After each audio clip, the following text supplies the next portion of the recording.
Kalian tahu Mike Tyson nggak? Ya, Mike Tyson, salah satu juara dunia dalam tinju. Selama karirnya, dia menghasilkan setidaknya 300 juta dolar. Itu kalau dirupiahkan sekitar 4,5 triliun. Tapi Mike Tyson, dia pernah menyatakan kebangkrutan dan memiliki utang kurang lebih 30 juta dolar atau sekitar 450 miliar. Kenapa bisa begitu? Ini menjawab judul thumbnail kita hari ini, yaitu ketika kamu tidak bisa belajar hal yang akan kita bahas hari ini, maka kamu akan miskin seumur hidup.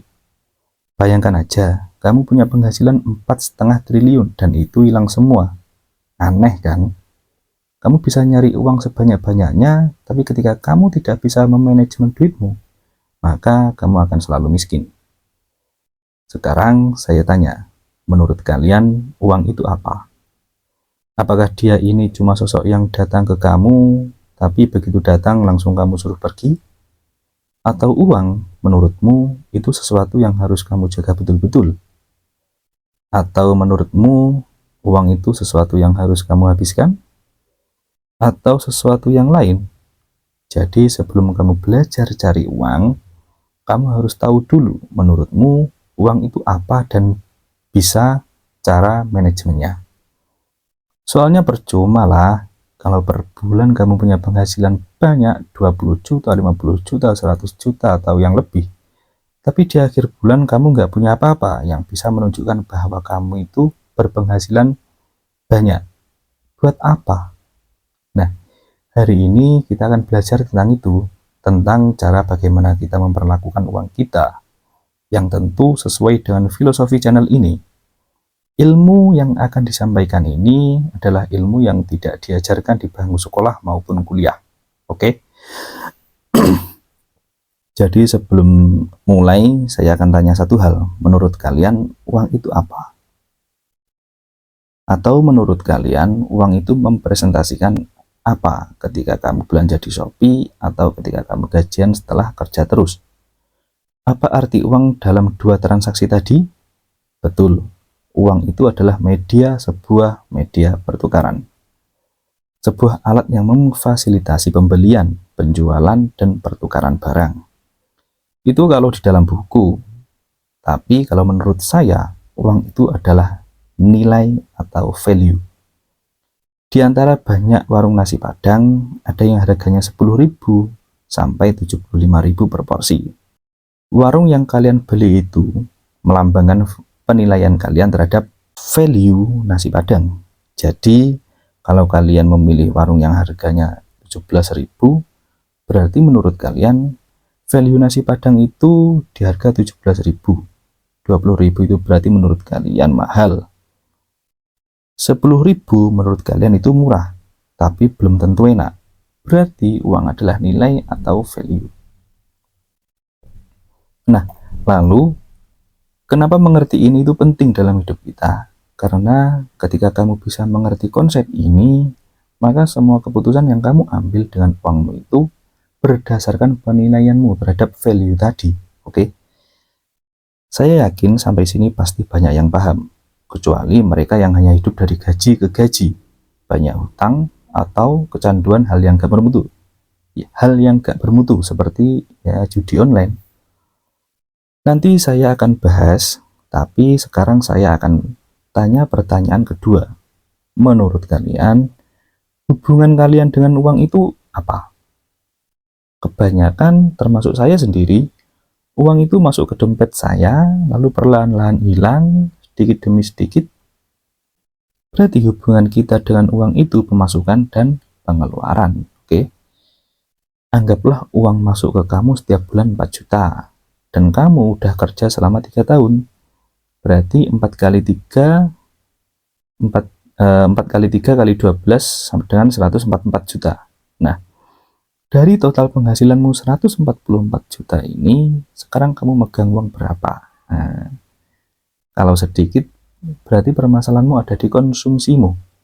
Di tahun 2017, 78% warga Amerika itu hidup dari gaji ke gaji. Paycheck to paycheck. Nah, Saya pikir persentase itu di Indonesia kurang lebih sama. Nah, kalau kalian sama seperti itu, hidup dari gaji ke gaji, maka permasalahannya ada di konsumsimu. Yang berarti, sebelum kamu belajar nyari uang, kamu harus belajar tentang mengontrol konsumsimu atau pengeluaranmu. Biar nggak seperti Mike Tyson tadi, yang sebesar apapun penghasilannya, kalau manajemen uangnya nggak bisa, pasti akan hilang, pasti akan habis. Model seperti itu, ketika dia pengen nasi padang yang keren sih, harganya 10.000 sampai 75.000. Dia akan nyari yang 300.000 atau bahkan lebih. Apalagi mereka yang kecanduan slot, rata-rata masing-masing mahasiswa, atau mereka yang gajinya menengah ke bawah, mereka dapat uang 4 juta. Awalnya mungkin cuma depo 200.000 atau 400.000, tapi lama-kelamaan deponya ini bisa sampai 2 juta. 2 juta itu kan sudah penghasilan, sudah setengah penghasilannya, kan luar biasa. Oke, selanjutnya kita akan bahas sebuah jebakan yang pasti kita semua pernah atau akan mengalami dalam hidup kita, yaitu jebakan uang.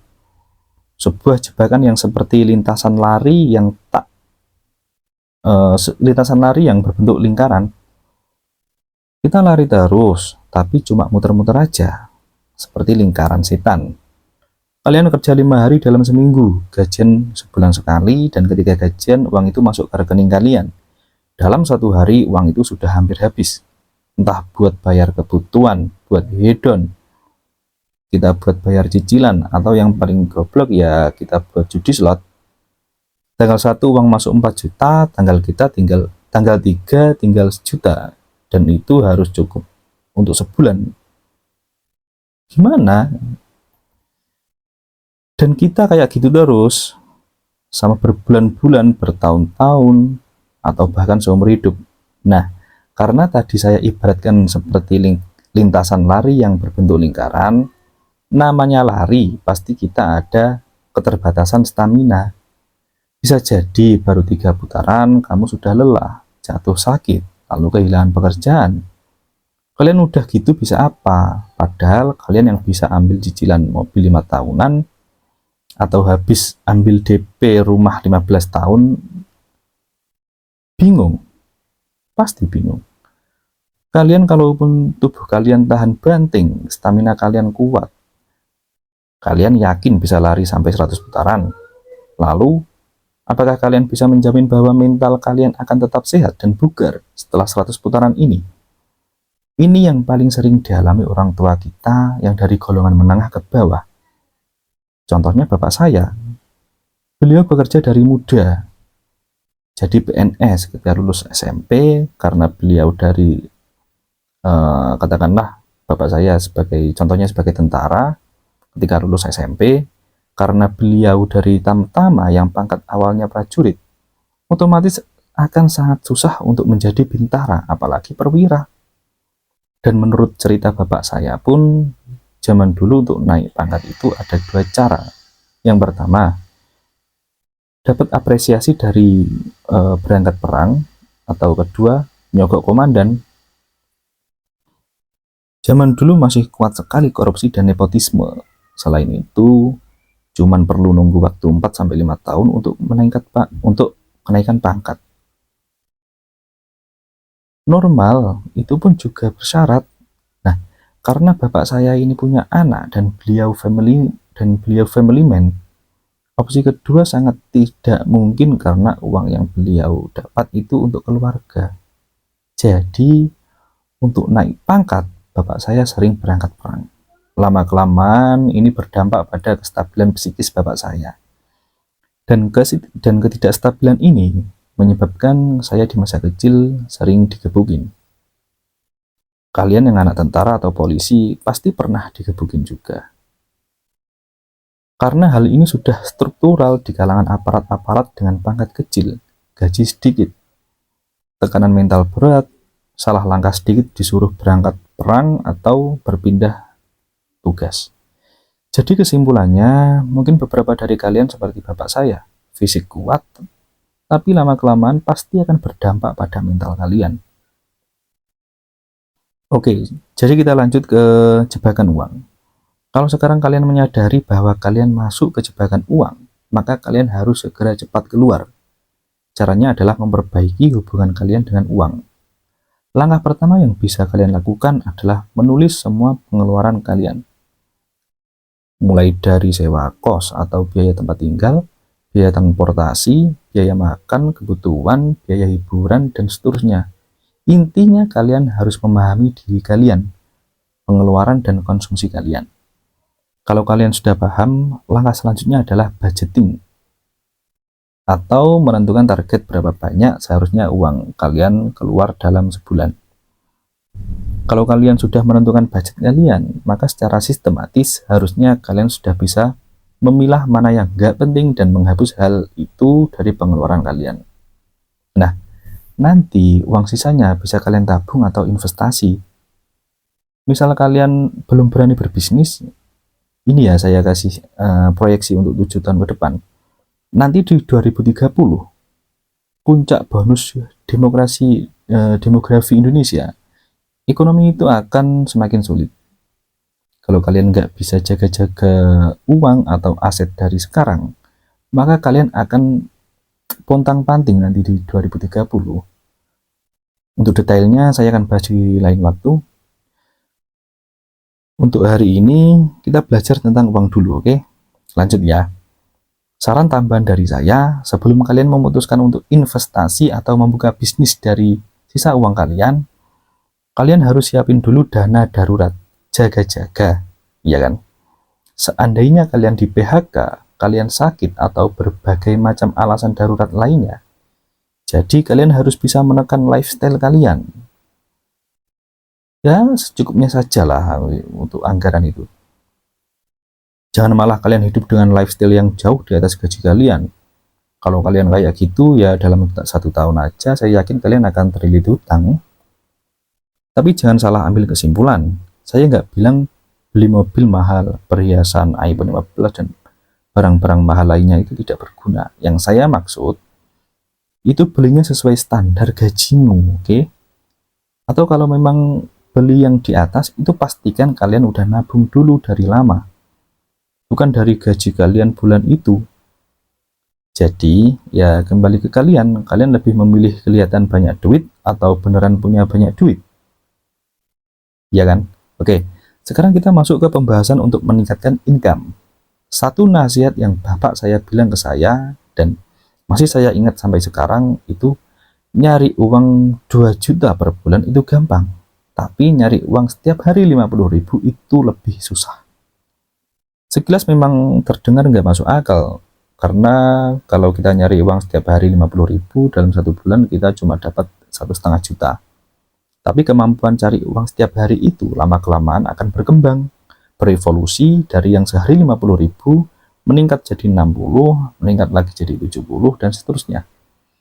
Dari pengalaman saya terhadap uang, menekan pengeluaran itu jauh lebih mudah daripada meningkatkan pendapatan.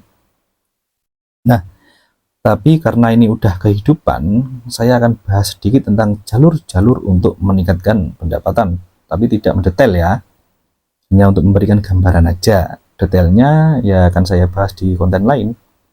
Pertama, untuk meningkatkan income, jalur pertama yaitu jalur bisnis.